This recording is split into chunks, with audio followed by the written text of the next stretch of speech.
మాట్లాడదాం. Hi friends, చాలా రోజులు అయిపోయింది, 4-5 రోజులు గ్యాప్ వచ్చింది. ఈరోజు ఆయుకుడుము బొంబాయి చట్నీ చేస్తున్నాను. మీరు ఒకసారి వాటికి కావాల్సిన పదార్థాలు చూడండి. 2 మీడియం సైజు ఉల్లిపాయలు, 3 పచ్చిమిరపకాయలు, కరివేపాకు, 2 టమాటాలు, పోపు దినుసులు, ఎండుమిర్చి, అల్లము, వెల్లుల్లి, తగినంత ఉప్పు, కారము. మనకి 4గురికి సరిపోయిన 5గురికి సరిపోయినంత శనగపిండి. వీటిని తయారు చేసే విధానం చెప్తాను. ముందుగా ఒక బౌల్ తీసుకొని ఇందులో శనగపిండి వేసుకోవాలి. వేసుకొని వాటర్ వేసుకొని ఇలా కలుపుకోవాలి. దీన్ని ఉండలు లేకుండా కలుపుకొని పెట్టుకోవాలి. ఆయికుడికి ముందుగా స్టవ్ వెలిగించుకున్నానండి. కొంచెం ఈ ప్లేట్ మునిగినంత వాటర్ వేసుకోవాలి. అలానే ఆయికుడికి ప్లేట్లోని నెయ్యిను నూనెను ఏదో ఒకటి వేసుకొని ఇలాగా చుట్టూ ఇలా కలుపుకోవాలి. ఇలా ఆయిల్ కానీ నెయ్యి కానీ వేసుకోవచ్చు. మేము నెయ్యి వేసుకున్నామండి, మీరు వేసుకోవచ్చు. అలాగనే ఇడ్లీ పిండి ఇలాగా కలుపుకొని ఒక 4 గరిటెలు వేసుకోవాలి.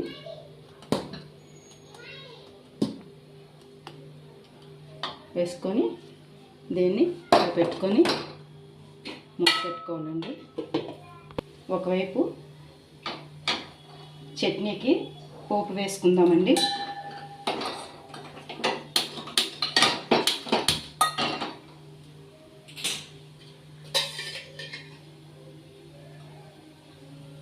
ఒక 2 స్పూన్ల ఆయిల్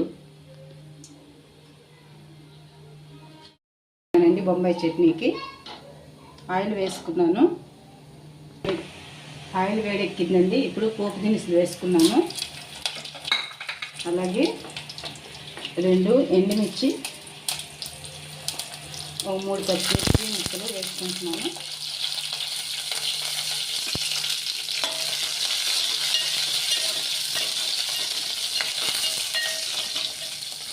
అదేవిధంగా కరివేపాకు, నిలువుగా కోసిన 2 ఉల్లిపాయలు. ఇది కొంచెం ఆపుగా వేగేంత వరకు ఉంచుకోవాలండి. కొంచెం ఉల్లిపాయ ముక్కలు కొద్దిగా వేగినాక అల్లం వెల్లుల్లి చెరగొట్టుకున్నానండి, అది వేసుకోవాలి. అలాగనే 2 టమాటీలు కట్ చేసుకున్నాను, ఇది వేసుకోవాలి.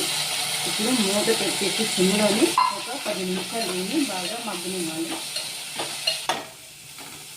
ఇలా కొంచెం దగ్గర పడుందండి. టమాటాలు మగ్గినాయి, ఉల్లిపాయలు కూడా. ఇప్పుడు ఇందులోని చిటికెడు పసుపు, ఒక 1/2 స్పూన్ కారం, పచ్చిమిర్చి, ఎండుమిర్చి వేసాం కదండి, అందుకే 1/2 స్పూన్ చాలు. అలాగే ఒక 2 స్పూన్లు సరిపడ్డ ఉప్పు వేసుకోవాలి.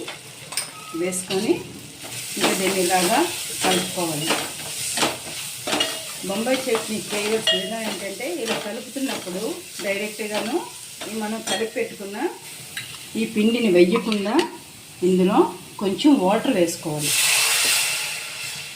వాటర్ వేసుకొని ఇది బాయిల్ అయినప్పుడు పిండిని మనం కలుపుకొని వేసుకుంటే చట్నీ ఎప్పుడు కూడా ఉండకట్టదు. ఇది టెక్నిక్ అండి, మీకు చిన్న చిట్కా ఇది. ఇప్పుడు ఇది ఉడుకుతున్నప్పుడు మనం పిండిని వేసుకుందాము. కలిపి పెట్టుకున్న ఈ యొక్క పిండిని వేసుకుందాము. ఇటువైపు ఆయిల్ ఉడికిందో లేదో చూద్దామండి. ఒక స్పూన్ పెట్టి ఇలా చూస్తే ఏమి అంటకుండా ఉంటే కుడుము రెడీ అయిపోయిందండి. ఇప్పుడు స్టవ్ కట్టేద్దాము. ఇప్పుడు వాటరు అలాగా బాయిల్ అవుతున్నప్పుడు ఈ చట్నీ పిండిని ఇలా వేసుకుంటే మనకి శనగపిండి ఉండకట్టకుండా నీట్గా చట్నీ వస్తుందండి. 10 నిమిషాలు ఉడికితే చట్నీ తయారవుతుందండి. చిటికెడు గరం మసాలా పౌడర్ని వేసుకోండి. దీని టేస్ట్ చాలా బాగుంటుంది. ఇప్పుడు ఒక 10 నిమిషాలు దీన్ని ఉడకనిద్దాం సిమ్లోని.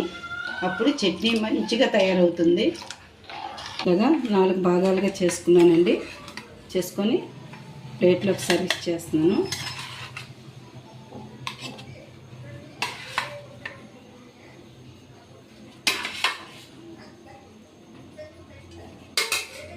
అలానే చట్నీ తయారైపోయిందండి.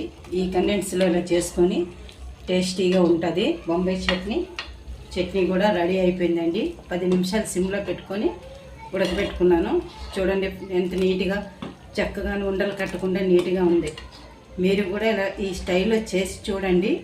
తినేసి మాకు కామెంట్ రూపంలో తెలియచేయండి. లైక్ చేయండి, సబ్స్క్రైబ్ చేయండి. కారపొడి కొంచెం వేడిగా నూనె మరబెట్టుకొని నూనె,